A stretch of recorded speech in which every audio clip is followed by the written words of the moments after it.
Hello, welcome to Tuesday's Take 5.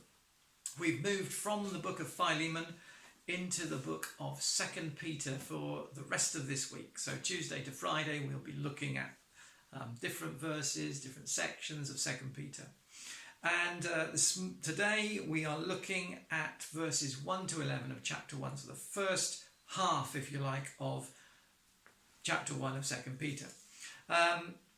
So Peter is writing quite generally here. He's not writing to a specific person, a specific church.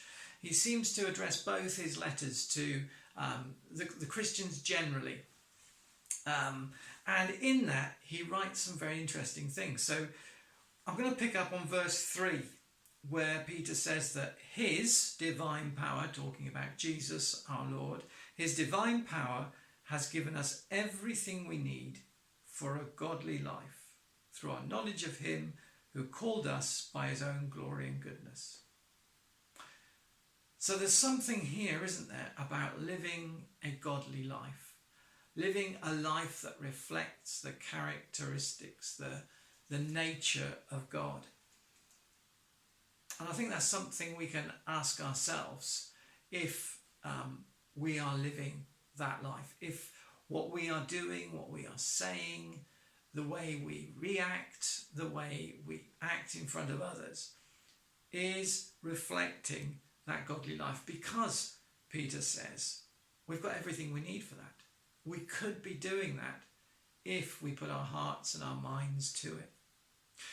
And he says that it comes from his divine power. So where did Jesus show supremely his power? It was on the cross.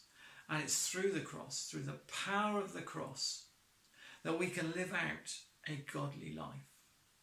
Now, it may be that you're thinking, well, yeah, I have a pretty godly life, but there's this part of my life that's really not that good. It's the way whatever, and you fill in the blanks. But Peter's really clear that the divine power of Jesus has given us what we need to live a complete and full godly life. So if there's something you're thinking about and you're saying, yeah, but I've got that and I'm still dealing with, then there is a way to deal with it, and it's at the cross. And it's bringing it to Jesus so that you can die to it. He can destroy it, he can annihilate it, if you like, get rid of it out of your life.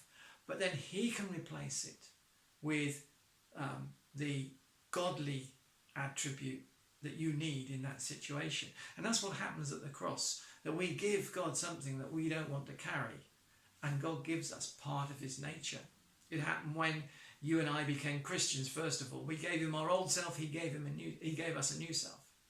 But then as we walk on that Christian life and we want to become more godly characters, we want to reflect more and more the likeness of Jesus, then time and again we have to come back to the cross and lay things down that we don't want, that God doesn't want us to carry in us as part of our character.